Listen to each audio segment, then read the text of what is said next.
जय। उमापति महादेव की जय।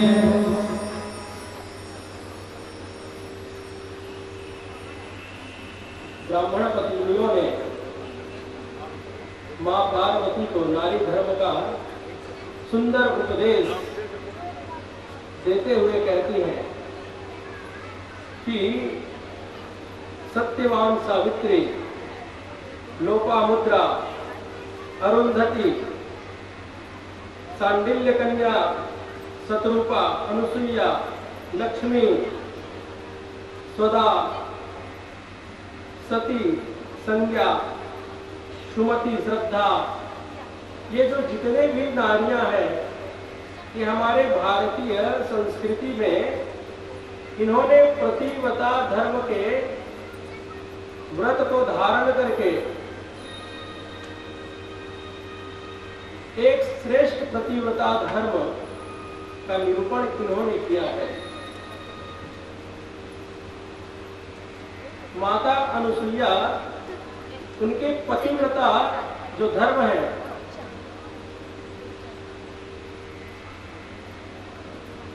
उनकी जो पतिव्रता की जो गाथा है, वो संसार में इतना व्याप्त हो गया कि उस पतिव्रता का जो प्रभाव है वो वैकुंठ तक, भगवान विष्णु तक पहुंच गया। और जितने तीन देवी हैं, ब्रह्माणी, लक्ष्मी और स्वयं मां पार्वती, ये जो अनुसुईया का चरित्र है, इसमें पतिव्रता धर्म का जो प्रभाव है, पतिव्रता धर्म का जो एक सुगंध है, वो वैकुंठ तक के पहुंच गया। और ये तीनों देवियां कहती हैं कि ये अनुसुईया में ऐसा कौन सा पतिव्रता धर्म है,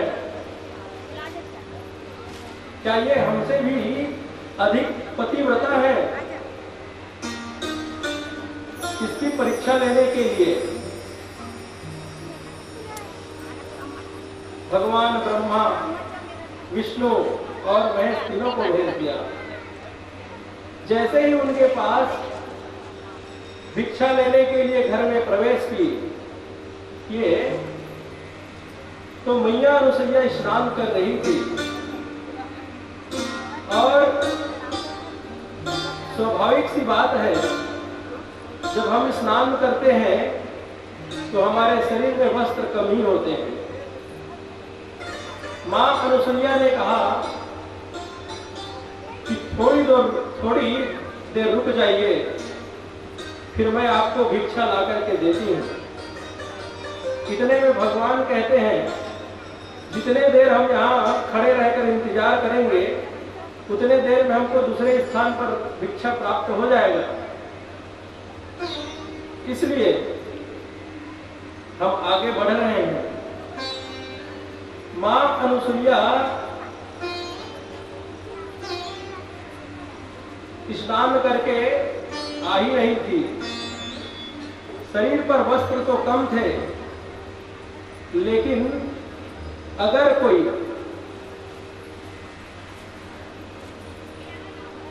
घर में भिक्षा लेने के लिए आया हो और वो असंतुष्ट होकर के लौट जाए, तो भी पतिव्रता धर्म नष्ट होती है।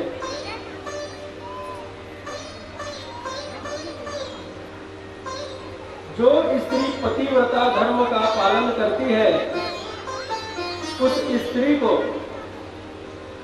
अपने गृहस्थ जीवन में यह भी ध्यान में रखना चाहिए कि हमारे घर से कोई असंतुष्ट होकर तो नहीं जा रहा।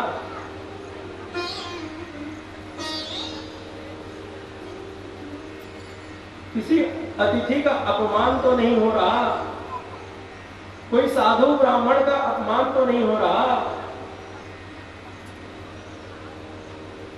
पतिव्रता धर्म इससे भी खंडित हो जाता है अगर हमारे गृहस्थ जीवन में कोई अनादर पा करके चला जाए, कोई भिक्षा मांगने वाला ऐसे ही वापस चला जाए,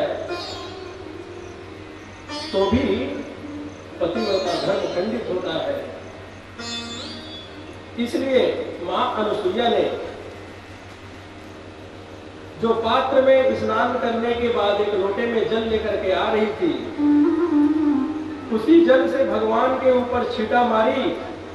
अगर मैं आज तक अपने पति के अलावा किसी दूसरे का सपने में भी अगर वर्णन नहीं की हूं, अगर मेरा व्रत श्रेष्ठ है, अगर मेरा व्रत श्रेष्ठ है और मैं मन क्रम वचन अगर मैं अपने पति के ही पति धर्म में अगर प्रतिष्ठित हूं, तो आप बालक बन जाइए। जल में जैसे ही छींटा भगवान के ऊपर मारा, ब्रह्मा विष्णु महेश तीनों बालक के रूप में वही परिणित हो गए। ये हमारे भारतीय संस्कृति में पतिव्रता धर्म जो धारण करने वाली स्त्री है, उनका प्रभाव है। इसलिए चाहे जो कुछ भी हो जाए, लेकिन पतिव्रता धर्म को कभी त्याग नहीं करना चाहिए।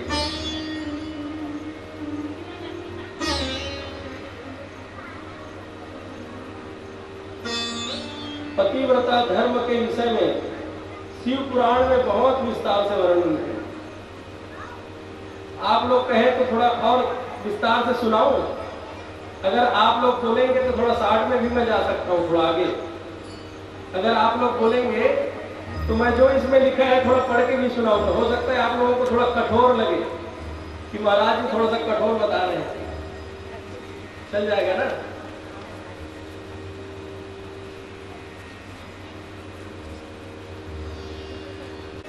और उसके बाद ही पत्नी को सोना चाहिए, और पति जब शयन करके उठे उससे पहले पत्नियों को उठ जाना चाहिए।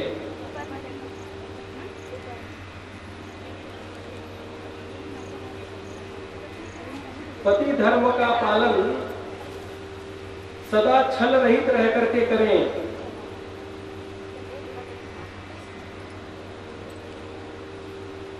और कहा गया कि पतिव्रत धारी स्त्री को हर हमेशा पति के सन्मुख श्रृंगार करके ही उपस्थित होना चाहिए। देखिए हमारे शास्त्र में कितना सूक्ष्म चिंतन किया गया है कि जब आप पति के सोने के पश्चात सोएंगे और पति के उठने के पहले उठ जाएंगे, तो स्वाभाविक सी बात है जब आप पति से पहले उठेंगे तो आप स्नान करेंगे। स्नान करके भगवान का पूजन करेंगे। भगवान का पूजन करके श्रृंगार करके जब आप अपने पति के सामने उपस्थित होंगे तो आप साक्षात तो आप लोग विचार करिए कि हम जब सो करके उठते हैं तो कैसे दिखते हैं। बाल बिखरे हुए होते हैं, आंख और गालों में झुर्रियां भी पड़ी होती है। हमारा जो स्वरूप होता है वो विकृत होता है। वो हो सकता है वो जो दृश्य है वो अशोभनीय हो। इसलिए शास्त्र में कहा गया है कि आप जब अपनी पति के सामने उपस्थित होवें तो आप साक्षात लक्ष्मी की तरह प्रतीत होवें, तो घर में मंगल ही मंगल होगा। और आप अगर पति बेचारा उठ करके अगर चाय वाय पी ले, उसके बाद अगर आप उठें और उसके बाद आपका दर्शन हो तो हो सकता है कि वो अशुभ भी हो। इसलिए हमारे शास्त्रों में ये बताया गया है कि नारी को पति के पहले उठ जाना चाहिए।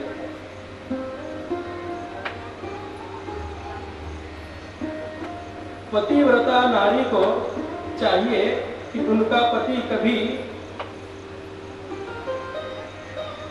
भी पतिव्रता नारी को कभी भी अपने पति का नाम नहीं लेना चाहिए। अपने पति का नाम नहीं लेना चाहिए, पत्नी का भी नाम नहीं लेना चाहिए और पति का भी नाम नहीं लेना चाहिए। घर में जो ज्येष्ठ पुत्र है उसका भी नाम नहीं लेना चाहिए। आप विचार करिए, शिव महापुराण में कितना सूक्ष्म ये चिंतन है कि कोई पिता अपनी पुत्री के लिए इतना सूक्ष्म चिंतन नहीं करता जितना ये शिव महापुराण कर रहा है। व्यास जी ने जो लिखा है वो कितना सूक्ष्म चिंतन है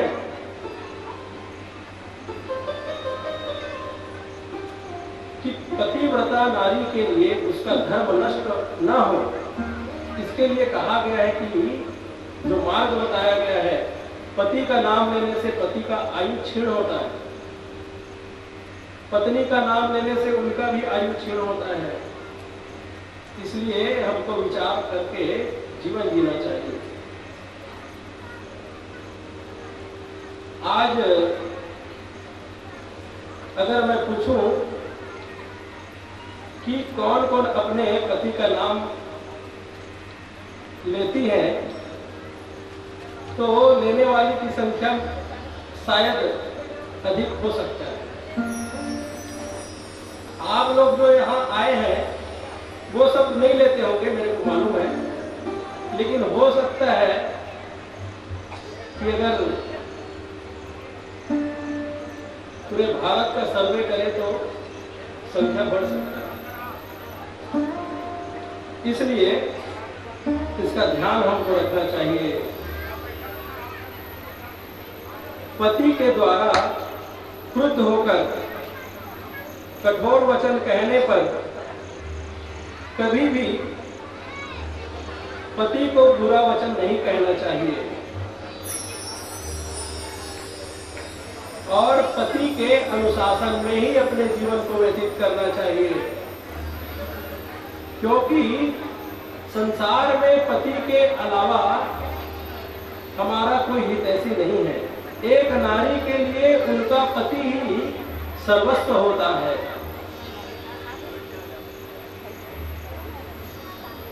आप विचार करें, जो पति है वो हमारा सर्वस्व है, उसकी हमें उनकी सेवा करनी चाहिए।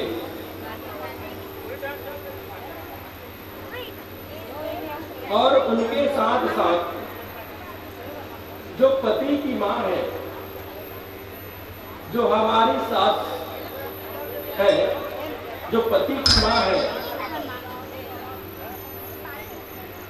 वो भी हमारे लिए कितना आदरणीय है, इसका भी स्मरण करना चाहिए। क्योंकि जो पति आपका सर्वस्व है, वो पति को जन्म देने वाली जो मां है, वो मां उनको 9 महीने अपने कोख में रखी है, तब जाकर के वो पति का जन्म हुआ और वो पति आपके लिए आज सर्वस्व है। आप उनसे प्रेम करती हैं, आप उनसे प्रेम करती हैं, तो जितना प्रेम आप पति से करती हैं उतना ही प्रेम आपको वो सासू मां से भी करना चाहिए। क्योंकि जो काम मां कर सकती है वो काम पुरुष नहीं कर सकते। इस समाज में, हमारे संस्कृति में, इस जीवन में मां का जो स्थान है, एक स्त्री का जो स्थान है, वो स्थान को और कोई दूसरा स्थान को और कोई दूसरा नहीं दे सकता है।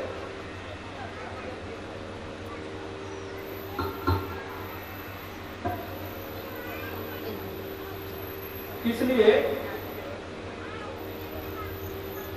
अपनी जो सास है उससे बिल्कुल ही उतना ही प्रेम करना चाहिए जितना पति से करते हैं।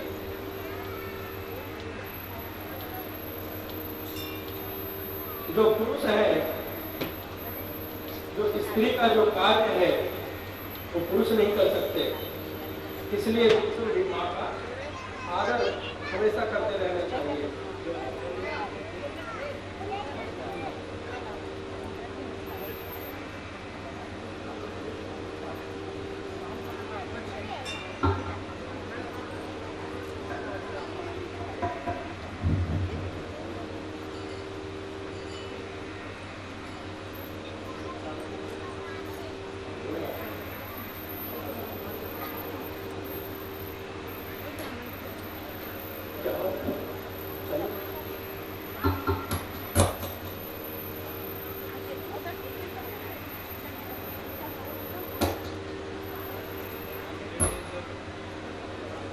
देखिए, पतिव्रता धर्म में जो स्थान पति का है उससे भी श्रेष्ठ स्थान उस माँ का है जिसने उनको जन्म दिया है। इसलिए उनका सदा अपमान, कभी भी अपमान नहीं होना चाहिए, उनका सदा आदर ही होना चाहिए।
जो ब्राह्मणी है वो मां पार्वती को समझाती है कि कभी भी जो पतिव्रता नारी है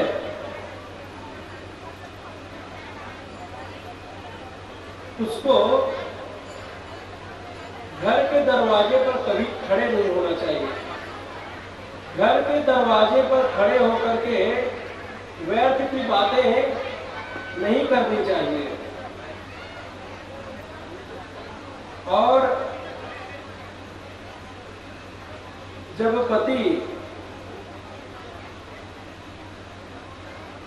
दिन भर के काम को संपन्न करके घर में आवे तो उनसे मीठे वचन में बोलना चाहिए और अपनी जो पड़ोस की बातें हैं, देखिए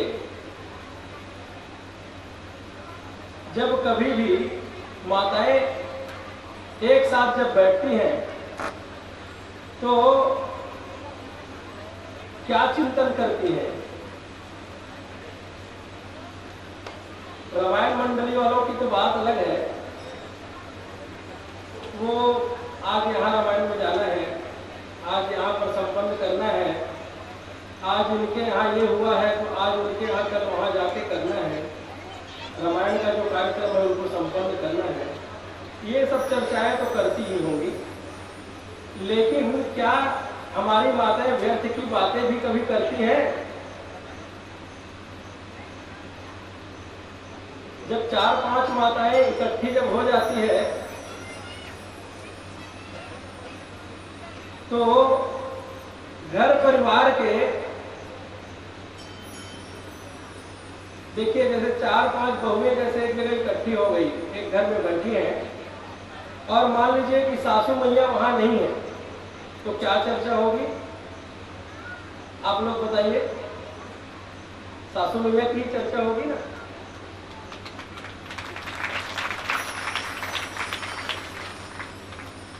और जैसे बहू मैके गई है और सास की कोई सहेली आ गई तो बहू की चर्चा जरूर होगी।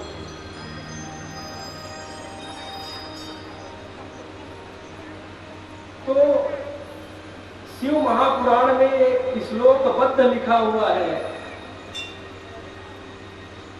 कि हमको कभी भी व्यर्थ की वार्तालाप से बचना चाहिए। पति जब दिन भर के थकावट को दूर करके जब वह घर में आवे तो उनसे मीठे वचन में बोले, मीठे वचन में बोले। अब हम मीठा वचन कब बोलेंगे? मीठा वचन हम तब बोलेंगे जब हम सत्संग करेंगे। मीठा वचन तब बोलेंगे जब हम भगवान की महिमा को, चरित्र को सुनेंगे, तब हम मीठा वचन बोलेंगे। क्योंकि रामचरितमानस में गोस्वामी तुलसीदास जी ने एक काक जो कौवा है कौवा आप लोग सब जानते ही हैं, जब कौवा जब बोलते हैं तो उनका जो आवाज है वो बड़ा कर्कश होता है। एक बार भी अगर कहीं चिल्ला दिया तो उसको सब भगा देते हैं, डंडा मार के भगा देते हैं। इतना उनका आवाज कर्कश और कठोर होता है, किसी को अच्छा नहीं लगता।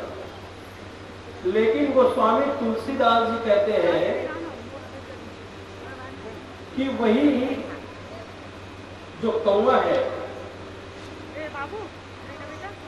मधुर वचन तब बोले कागा, ये जो काग है, काग पक्षी है, जो कौवा है वो मीठा बोला। तो ये मीठा कैसे बोला? क्या कर्कश बोलने वाला कभी मीठा बोलता है? आप अगर एक मिर्च को खा लीजिए तो आपको तीखा ही लगेगा। कोई अगर बोले कि इस मिर्च को मैंने खाया तो मुझे रसगुल्ले जैसे स्वाद आया, तो ये क्या संभव है? संभव नहीं है। लेकिन फिर भी जब हम भगवान की चर्चा करते हैं तो वो जो काग है, जो कर्कश बोलता है, कठोर बोलता है, जिनकी वाणी सुनने में बड़ा अच्छा नहीं लगता है, फिर भी वो मीठा बोलता है। वैसे ही माताएं जब सत्संग करती है, माताएं जब गीता प्रेस का कल्याण पढ़ती है, जब माताएं शिव महापुराण की दिव्य कथाओं को सुनती है, तो उनकी भी जो भाषा है वो मीठी हो जाती है। माताएं अगर घर और परिवार को चलाने के लिए जो मुख्य धुरी है वो मां ही है। इसलिए एक पतिव्रता नारी को अपने संपूर्ण जीवन को, जो संस्कृति है, जो हमारे वेद शास्त्र में जो नियम बताए गए हैं पतिव्रता नारी के लिए, उस सभी को अपने जीवन में उतारते हुए हमें जीवन को जीना चाहिए। पति के भोजन करने के पश्चात उसका जो उच्छिष्ट, जो भी अन्न बचा हो, उसको भोजन करना चाहिए। पति के भोजन करने के पश्चात ही पत्नी को भोजन करना चाहिए। जिस समय आज से करीब 40-50 वर्ष पहले, अब तो खैर मोबाइल वगैरह का जमाना है, तो अगर कोई पति बाहर है तो पत्नी से ये कह देते हैं कि हम लेट से आएंगे, आप घर में भोजन कर लें। लेकिन जिस समय ये सब साधन नहीं थे, उस समय पत्नियां 4 बजे तक तो भोजन करती नहीं थी, क्योंकि अगर कितने भी व्यस्त अगर पति होंगे, दूर भी होंगे, तो भी इतने देर तक तो भूखा नहीं रहेंगे। तो वो स्त्रियां 4 बजे के बाद ही भोजन करती थी। पतिव्रता नारी के लिए संपूर्ण जीवन एक तप है।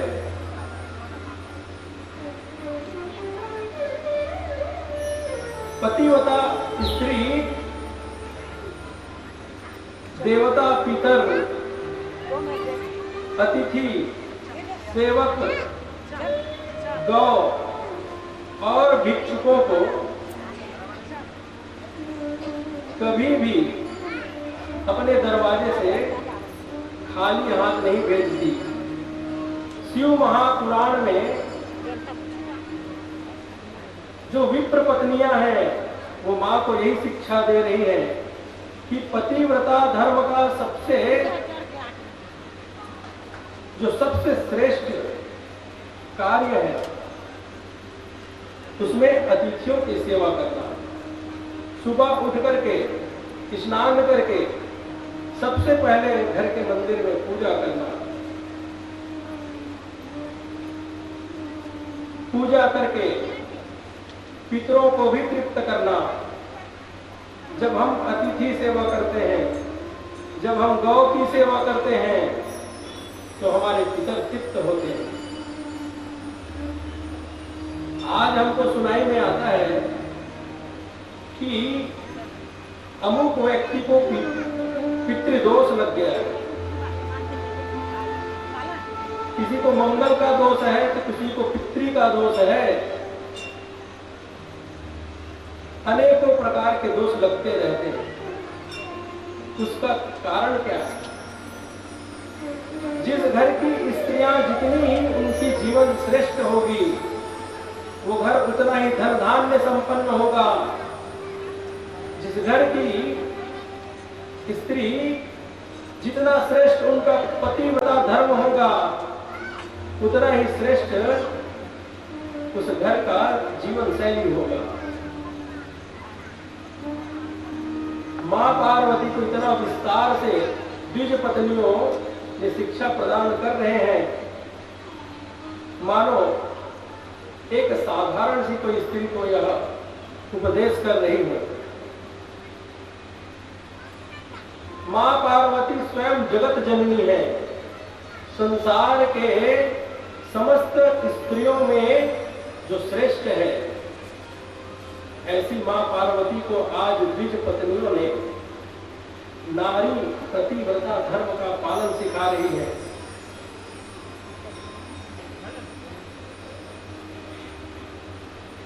हमारे जीवन में जो पितृदोष है, उस पितृदोष के निवारण के लिए हमको गौ की सेवा करनी चाहिए। ये जो गौ माता की सेवा जब हम करते हैं, तो 33 करोड़ देवता तो प्रसन्न होते ही हैं, साथ में हमारे पितर भी तृप्त हो जाते हैं। हमारे भारतीय संस्कृति में प्रथम जो रोटी है वो गाय के लिए है, और अंतिम जो रोटी है घर की, वो श्वान के लिए है, कुत्ते के लिए है। हमारे भारतीय संस्कृति में सभी जीवों को समान भाव से देखा गया है। लेकिन मैंने आपसे पहले ही कहा कि वेद प्रणीतो धर्म हो। वेद भगवान जो आज्ञा हमको करते हैं, हमको उसके अनुरूप ही जीवन जीना चाहिए। अगर हम अपने अनुसार अगर जीवन जिएंगे तो समझ जाइए कि वह स्वच्छंदता है। और जो हम अपने अनुसार आचरण करते हैं, हमको जो ठीक लगता है वो आचरण अगर हम करते हैं, तो वो वेद के अनुरूप नहीं है। वेद जो कहते हैं वही धर्म है। जो श्वान है उसको द्वारपाल कहा गया है, वो दरवाजे में रखने के लिए है। घर में तो गैया मैया को रखना चाहिए। आज विपरीत परिस्थिति ऐसी है कि लोग श्वान को घर में रखते हैं और गाय को बाहर कर दिए हैं। बताइए, हमारे भारतीय संस्कृति में गौ माता का क्या स्थान है?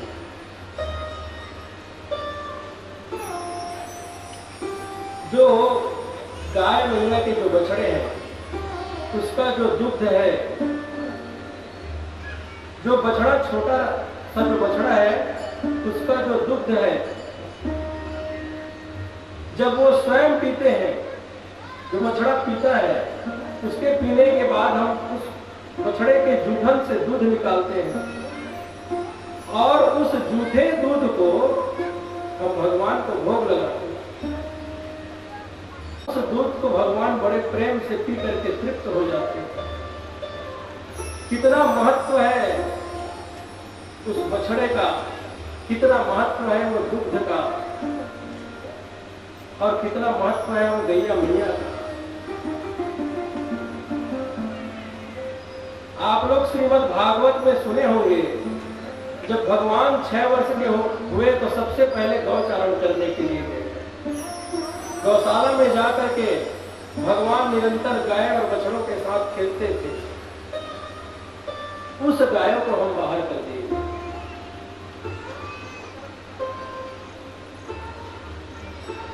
आप सभी को मेरा आग्रह है कि घर में कम से कम एक गाय तो बिल्कुल रखिए, क्योंकि हमारे लिए, हमारे जीवन की श्रेष्ठता के लिए परम आवश्यक है। कार रखने के लिए तो हम पार्किंग बनाते हैं, हर स्थान को हम जब घर बनाते हैं तो यहाँ पे क्या होगा, यहाँ पे क्या होगा, हर चीज को हम सोच विचार करके करते हैं। लेकिन हमको ये भी विचार करना चाहिए कि जब हम 1500 स्क्वायर फीट या 2000 स्क्वायर फीट में जब घर बनाते हैं तो गंगा गैया मैया के लिए कम से कम एक कमरा तो बनवा लें जिसमें वो रह सके। अगर हमारा जीवन श्रेष्ठ होगा उतना ही श्रेष्ठ हमारे बच्चे का संस्कार होगा। आज हम कहते हैं कि हमारे जीवन में बच्चे हमारे सुनते नहीं, तो हमको विचार करना चाहिए कि हम क्या कभी किसी का सुने हैं? हमको भी सुनना पड़ेगा। अगर हम सुनेंगे तो बच्चे हमारा सुनेंगे। इस प्रकार अनेकों प्रकार से ये जो द्विज की पत्नियां हैं वो मां पार्वती को शिक्षा दे रही हैं कि नारी धर्म को कैसे जीना है, कैसे इस धर्म को निभाना है। अनेकों प्रकार से मां को समझा रही है। उसके पश्चात ये जो द्विज पत्नियां हैं वो कहती हैं कि हे देवी, तुम्हारे आगे इस कथन से क्या प्रयोजन है? आप तो स्वयं जगत जननी हैं, इस संसार की मां है, लेकिन इस लोक की जो परंपरा है उस परंपरा का निर्वहन करते हुए हम द्विज पत्नी आपको यह शिक्षा प्रदान कर रही थी। हे शिवप्रिया, आप तो हर जन्म में भगवान शिव की अर्धांगिनी हैं, हर कल्प में भगवान शिव की अर्धांगिनी हैं। आपको भला कौन शिक्षा प्रदान कर सकती है मां? इसलिए आपके ही बताए हुए मार्ग पर चलते हुए हमने आपको नारी धर्म का उपदेश किया। बोलिए शिव महापुराण की।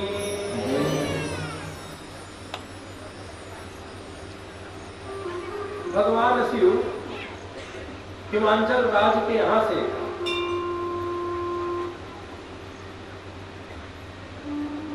पतिव्रता धर्म का सुंदर विस्तृत उपदेश सुन करके मां वहां से विदा लेकर के कैलाश पर्वत पर आ गए और कैलाश पर्वत पर मां पार्वती और भोले बाबा का एक निवास स्थान बन गया और दोनों वहां रहने लगे। समय बहुत बीत रहा था। उसी समय की बात है कि एक तारकासुर नाम का राक्षस बड़ा ही तांडव कर रहा था। जितने देवताओं को जीतने के लिए वह निरंतर प्रयास करता था, सभी को कष्ट देता था,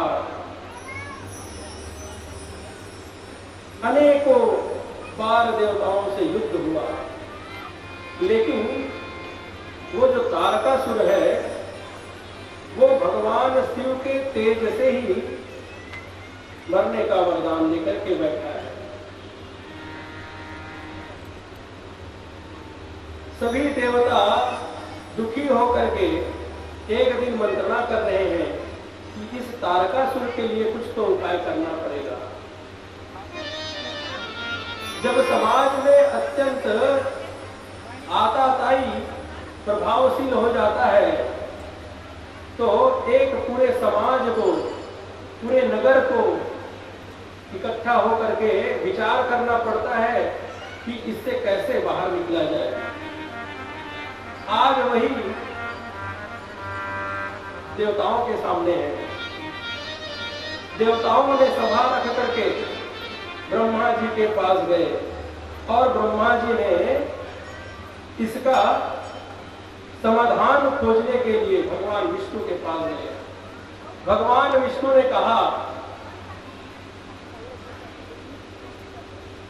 कि भगवान शंकर के पास जाकर के ही हम स्तुति करते हैं, वंदना करते हैं, क्योंकि भगवान शिव ही समस्त जनों के कष्टों का निवारण करने वाले हैं।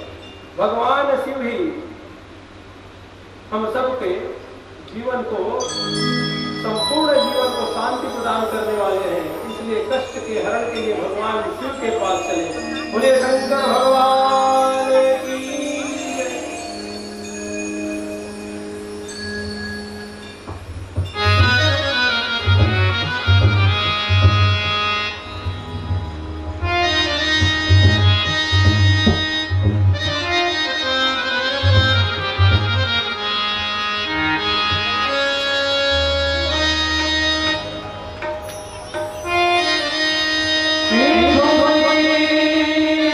Thank you.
पशुपतिनाथ भगवान की।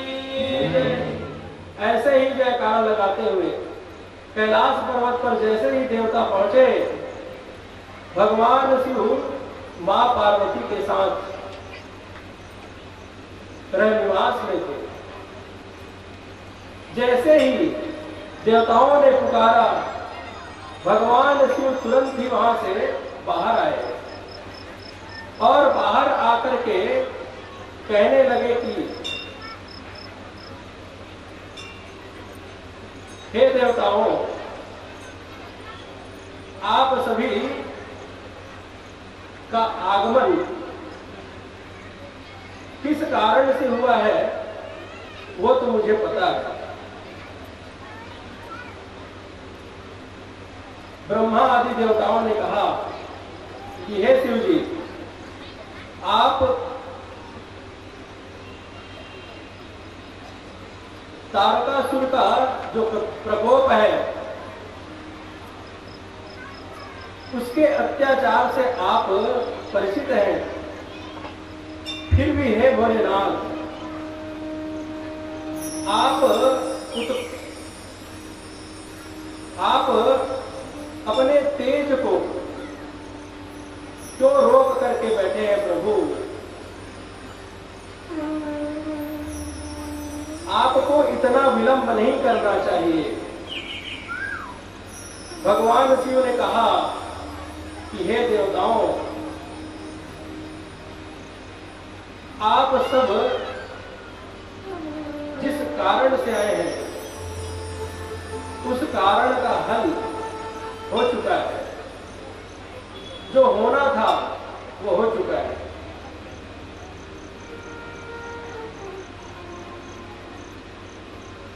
जिस समय देवता प्रार्थना कर रहे थे और प्रार्थना करके भगवान शिव को पुकार रहे थे और पुकारते पुकारते कैलाश पर्वत की ओर जा रहे थे, उस समय भगवान शिव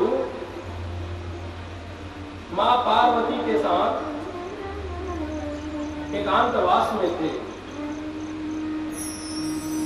जैसे देवताओं ने भगवान को पुकारा, भगवान अपने उस अंतःपुर से देवताओं के पास शीघ्र ही आए और शीघ्र जब देवताओं के पास आए तो भगवान का जो तेज है, भगवान का जो तेज है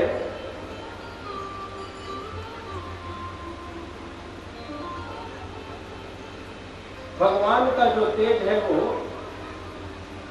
वहीं पर गिर गया और उस तेज को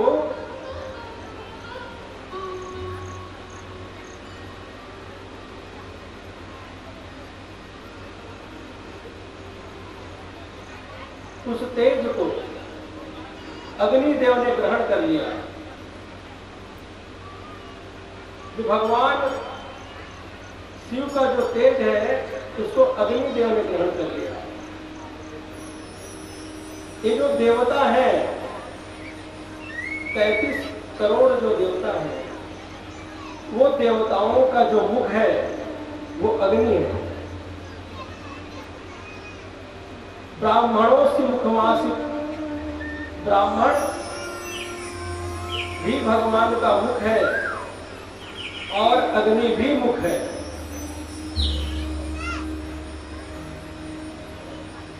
अग्नि ने जैसे ही उस तेज को ग्रहण किया,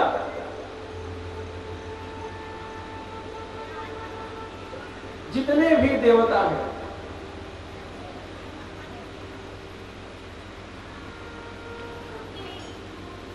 जितने भी देवता हैं, सभी गर्भवती हो गए। गर्भवता कहें हम, गर्भवती तो स्त्री के लिए है, लेकिन पुरुष अगर गर्भ को धारण कर ले तो ये आश्चर्य है। लेकिन शिव महापुराण में जितने देवता हैं, जैसे ही अग्निदेव ने उस भगवान शिव के तेज को ग्रहण किया, वैसे ही सभी देवताओं ने गर्भ धारण कर लिया, गर्भवता हो गए। अब उनके पेट में दर्द होने लगा, दर्द असहनीय होने लगा। फिर भगवान को पुकारे, भगवान शिव को पुकारे।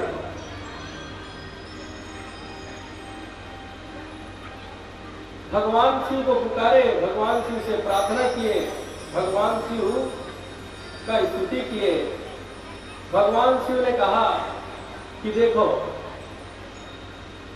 जो तेज तुम्हारे अंदर है उसको तुम लोग बाहर कर दो।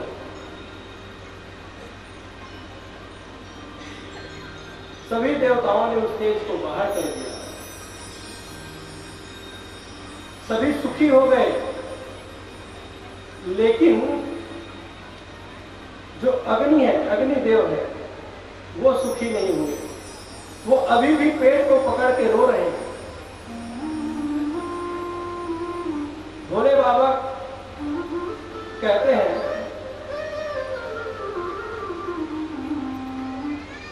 कि अरे अग्नि, तुमने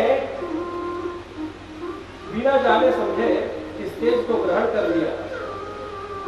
ये जो मेरा तेज है, उसको शिवा के अलावा कोई दूसरा इसको संभाल नहीं सकता। फिर अग्निदेव ने प्रार्थना किया तो भगवान शिव ने कहा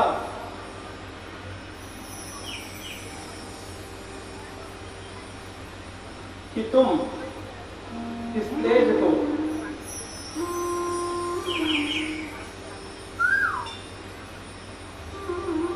अपने पास अभी रखो। उसके बाद भगवान शिव ने कहा कि माघ के महीने में सप्त ऋषियों की जो पत्नी है वो स्नान करने के लिए आएगी। माघ के महीने में वो जो स्त्रियां हैं वो स्नान करने के लिए आएगी। कहाँ आएगी? तो हम सब जानते हैं कि रामचरितमानस में बड़ा ही विशेष वर्णन है, वही शिव पुराण में भी है। माघ मकर गतर बीज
उस कुंभ के मेले में सप्तऋषि स्नान करने के लिए आएंगे। उस समय हे अग्नि, तुम इस तेज को वहीं स्थापित कर देना। इस प्रकार से 6 जो ऋषि पत्नी है, उन्होंने तो वहां उस अग्नि में जाकर के अपने ठंडक को मिटाया, लेकिन एक जो ऋषि पत्नी है वो वहां पर नहीं गई। 7 में से 6 लोग वहां जाकर के अग्नि में अपने ठंडक को दूर किया। और जैसे ही वो 6 ऋषियों की पत्नियों ने वहां पर जाकर के उस अग्नि से ताप, वहां पर समुद्र के किनारे जो रेत के कण थे, उस कण के माध्यम से भगवान शिव का जो तेज था वो सप्त ऋषियों में से 6 ऋषियों के गर्भ में चला गया।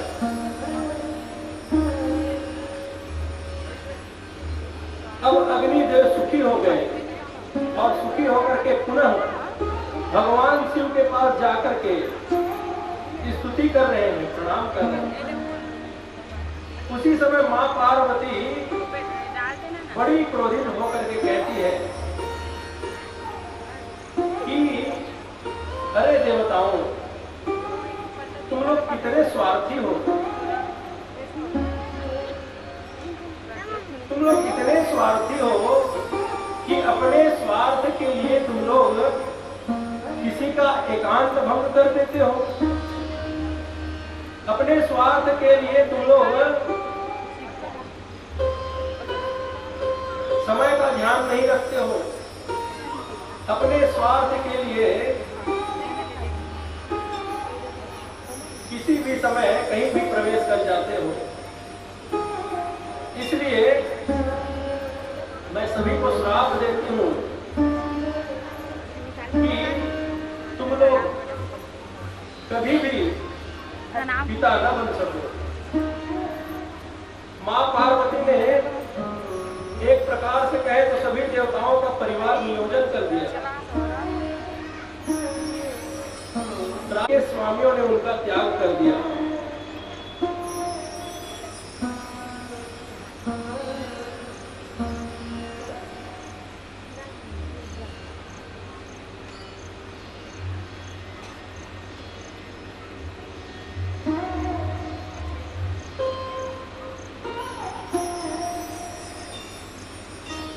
उन मुनि पत्नियों ने भगवान शिव के उस गर्भ को, तेज को हिम शिखर पर त्याग कर दिया। जब उनके पतियों ने जब उनका त्याग किया तो उन्होंने उस गर्भ को त्यागने का निश्चय किया। ये जो गर्भ है वो हमारे पति से वियोग करवा दिया, इसलिए इस गर्भ को हम भी धारण नहीं करेंगे। इस प्रकार 6 ऋषि पत्नियों ने उस गर्भ को हिमालय पर्वत के शिखर पर त्याग कर दिया और वे जो गर्भ के दाह से ग्रसित थे, उस दाह से वो रहित हो गए। भगवान शिव के उस असहनीय तेज को धारण करने में असमर्थ होने के कारण हिमालय कंपित हो गया और दाह से पीड़ित होकर उन्होंने शीघ्र उस तेज को गंगा जी में विसर्जित कर दिया। सूत जी महाराज कहते हैं कि हे मुनीश्वरों, गंगा ने भी परमात्मा के उस दूसरा तेज को अपनी तरंगों के द्वारा सरकंडों के समूह में स्थापित कर दिया। पतितं तत्र तद्गृहीतो द्रुतं बालो बभूवः सुंदरः सुभगः श्रीमान् तेजस्वी प्रीतिवर्धना। जैसे ही मां गंगा ने उस तेज को सरकंडों के समूह में स्थापित किया, वहां गिरा हुआ जो तेज था वह शीघ्र ही एक सुंदर सौभाग्यशाली शोभायुक्त परम तेजस्वी जो प्रीति को बढ़ाने वाला है ऐसे बालक के रूप में वहां प्रकट हो गया। बोलिए कार्तिकेय भगवान की। वहां पर प्रकट हो गए और जैसे ही प्रकट हुए उन्होंने रोना स्टार्ट किया, रोना चालू किया। उस बालक को रोते देख करके वो 6 जो ऋषि पत्नी थे वो सभी वहां पर आ गई और उन 6 को एक साथ आते देख करके भगवान कार्तिकेय ने अपने 6 मुख बना लिए और 6 मुख से उन 6 मां का दुग्ध पान करने लगे। बोले कार्तिकेय भगवान की। उसी समय उस मार्ग से विश्वामित्र जी जा रहे थे। उस बालक ने कहा कि हे विश्वामित्र जी महाराज, आज आप हमारा नामकरण संस्कार करिए। उस बालक ने कहा कि आज हमारा आप नामकरण संस्कार करिए। विश्वामित्र जी कहते हैं कि अरे तेजस्वी बालक,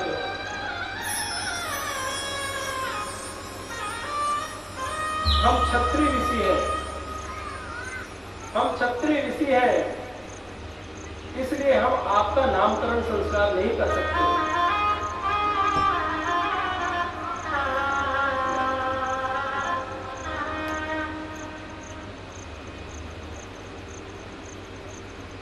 बड़े ही सौभाग्य का विषय है आज हमारे बीच हमारे बेमेतरा के पुरोहित जी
जय